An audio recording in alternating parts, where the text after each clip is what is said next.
Waking up, getting started on a Monday morning. So glad you're joining us here. We're going to make it a good looking day today, although we don't have any of that big time heat in the forecast like we did last week. So if you were loving some of those summer temperatures, diving head first into the warmer months, we'll certainly still have our fair share of mild weather this week, but maybe not quite as extremely warm. A lot of those air conditioners will be able to get a break for you here. Marblehead Lighthouse camera from our friends at Shores and Islands.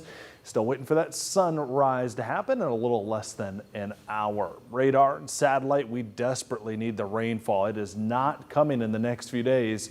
Our dry stretch will continue. We are now over 2 weeks without measurable rainfall here in Toledo. Combine that with a warm start to the year. I'm not just talking about how warm May was or April. I'm talking about the entire first 5 months of the year. This was the third warmest in Toledo history. Our average daily temperature about 5 degrees warmer than normal, and that's a streak that may back off a little bit this week. We're not talking about extreme heat in the 10-day forecast, but overall, considering average highs are in the low 80s, pretty typical. A couple days will jump up close to 90s you see in that 10-day forecast. But let me kind of show you what's going on in the atmosphere. What do we look at as meteorologists to talk about what's going to happen as far as the forecast goes?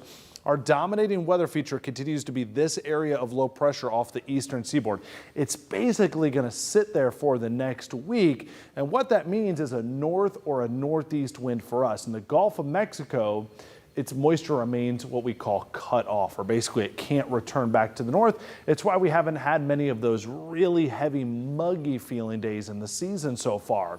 As high pressure slides our way, that north wind only gets a little intensified late this week. That's why highs, you maybe saw a couple days there in the upper 70s or right near 80 degrees. There's no heat to be transported in really either.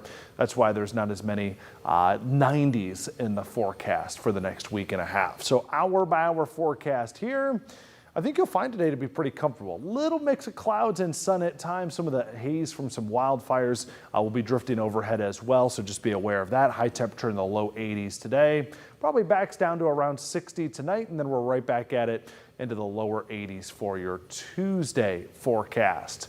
Extended outlook here. Again, a very dry outlook. If I'm going to pinpoint one day on this 10-day forecast, I'll say Sunday for a chance for some scattered showers. We're really going to have to keep our fingers crossed on this one, as obviously very dry conditions persist even through this 10-day outlook.